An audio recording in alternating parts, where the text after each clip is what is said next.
This is Optimal Finance Daily, episode 263. Get started organizing your finances, get to know your money, and how to optimize your spending. By Philip Taylor of PTMoney.com. And I am Dan, your host and narrator here on Optimal Finance Daily, where I read to you from some of the best personal finance blogs on the planet. And a happy 1st of March to all of you. Today I'm going to be reading you two posts from PT Money. The first one is short and the second one's normal length, so this will be a little bit longer than usual. The two posts actually tie together, so it made a lot of sense to read them together. You'll see what I mean once I get into it.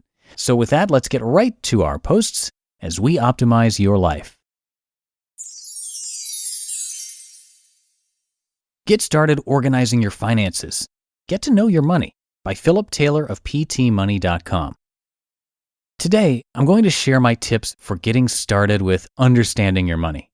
In my experience, knowing where you currently are is critical for determining how to get to where you want to be.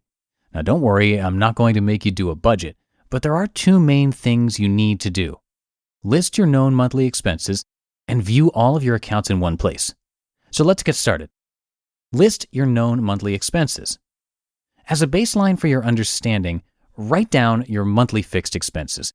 Don't worry about variable spending like dining out, shopping, travel, etc. We'll tackle those expenses in the next post. Just write down the bills you pay each month. For example, rent, insurance payments, loan payments, tithe, if that's an every month deal for you, that kind of thing. To help you with this process of listing your expenses, I created a spreadsheet that you can use as a template. If you prefer working with a much cooler online calendar-based expense tracker, I encourage you to check out the online software Pocketsmith and their free membership. So what's the point? Why do this? Doing this will help you understand your minimum monthly expense needs and how they compare to your income, project your future spending needs, avoid late payments, and determine which expenses you could reduce or eliminate. All right, now that you understand your monthly spending needs, you should review the balances in your banking, investing, and credit accounts. View all of your accounts at the same time. In this new era of online financial account management, it's easy to lose track of all the various banking, investing, and credit accounts in your name. In order for you to understand your financial situation, you need to be able to see all of those account balances at once and check them periodically. Just like the monthly tracker above, there is a manual and an online tool available to help you set this up. I have an article you can check out where I discuss the free tool I built, the all-in-one financial dashboard, and you can also download it there. Not only will that dashboard help you determine your personal net worth, it also has a place to store your online account IDs and passwords. There are many good online tools called financial aggregators that will also help you organize your accounts into one location. I prefer to use Personal Capital for this purpose, but most budgeting tools will help you do this. Does personal net worth matter? One of the benefits of seeing all your accounts at once is you get to determine your personal net worth, banking and investing balances minus your credit account balances. What makes this number important is not the number itself. You need to compare it over time. What you want is a personal net worth that is trending in a positive direction. Calculate your current net worth, then revisit this exercise in a month and see how you've improved. Some final thoughts.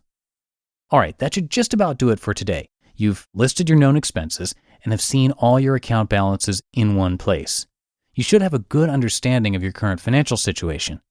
To ensure you maintain a good level of understanding, be sure to schedule some time each month to re-perform these exercises. Set yourself a reminder. How to Optimize Your Spending by Philip Taylor of PTMoney.com. Today, I'll share with you how to spend your money a bit more wisely so that you're able to meet more of your other goals like savings, debt reduction, and security. Just like in my previous post, Know Your Money, there's no budget involved, and there are only two main concepts you need to focus on: optimizing your expenses and consciously spending the rest. Let's take a closer look into both of these. Optimize your fixed expenses. Remember that monthly fixed expense tracker I showed you? Break that out again. Now, I want you to spend the next week doing the following. Only pay for things you are actually using. Take a look at the list of your expenses and find any expenses for items that you aren't using or that you wouldn't mind doing without. Cancel any unused or unwanted items. For instance, if you don't use your cable TV service that much anymore because you're spending your nights using Facebook, then consider dropping your cable and watching TV using the over-the-air channels available. You could also consider watching TV using the internet. Another expense that people find they can actually do without is home landline service. If you have a cell phone, consider making that your only phone. But these items are just suggestions. Only you know the expenses that you could do without and still have the life you want. Don't worry if you can't find any items to cut. Check out my next point. Pay the lowest price you can get for the things you do want. Now take a look at the remaining items on your monthly expense list. Are you paying the best price available? For things like mortgage, car payment, you may not have a choice. But for monthly service items like internet and cell phone, odds are you can negotiate a lower monthly rate. Over the next couple of days, call each of these companies up and ask politely for a better monthly rate. Tell them you love their service, but to continue, you need to pay less each month. If only a couple of these companies bite, you're still going to save some money each month. If they don't go down on their price, look to a competitor for a quote. They will likely do what it takes to get your business. Trust me, this works. The bottom line is to only have fixed expenses for the things you really want and then pay the best price you can find for those things. Consciously spend the rest. Now that you've optimized your fixed expenses, let's discuss the remainder of your spending, variable expenses. These are items like dining out, morning coffee, clothes, entertainment, household items, gifts, etc. These are the items that aren't necessarily needs, and you spend varying amounts on them from month to month. What I want you to do is this. Focus your spending on things that bring you the greatest joy. Now, I'm not here to tell you what you should and should not spend your hard-earned money on, but what I will do is urge you to only spend your money on those things that are truly bringing you joy.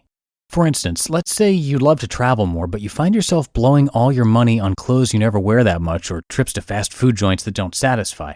Why not wait to spend for the life you really want? Be conscious enough to skip the shopping spree, buy classic styles that last longer, and eat just 50% more at home where you don't have to spend as much. Now you have more room in your budget to do some traveling. Again, my point isn't to tell you what to spend on. Heck, you may get the biggest thrill out of new clothes and burger joints while hating to travel, and that's okay. Just make sure you're spending your money intentionally. Take just a moment to find the best price. The second part of conscious spending is taking a few moments to find the best price. Now, this doesn't have to be a long, drawn-out thing, although my wife says that sometimes I make it so. You just need to take a brief moment once you decide you're going to purchase something to think about the best place to buy the thing. Do you have a coupon? Can you find one? Is it better to buy online? Would a used version be just as nice? If you're not asking these questions, you're spending unconsciously, and over time, you're wasting money. There are a couple of great online services that give you cash back when shopping online. UPromise and Ebates. Know when to go high dollar. Lastly, I'll add in a quick word about quality. I'm not an advocate of always buying the cheapest item. Sometimes it makes sense to spend more money on a higher quality, longer lasting version of the product or service. To be a conscious spender, you sometimes need to pay more. My latest splurge. I've had a real urge to splurge here lately. I've got my sights set on a classic motorcycle, a 70s Honda CB550.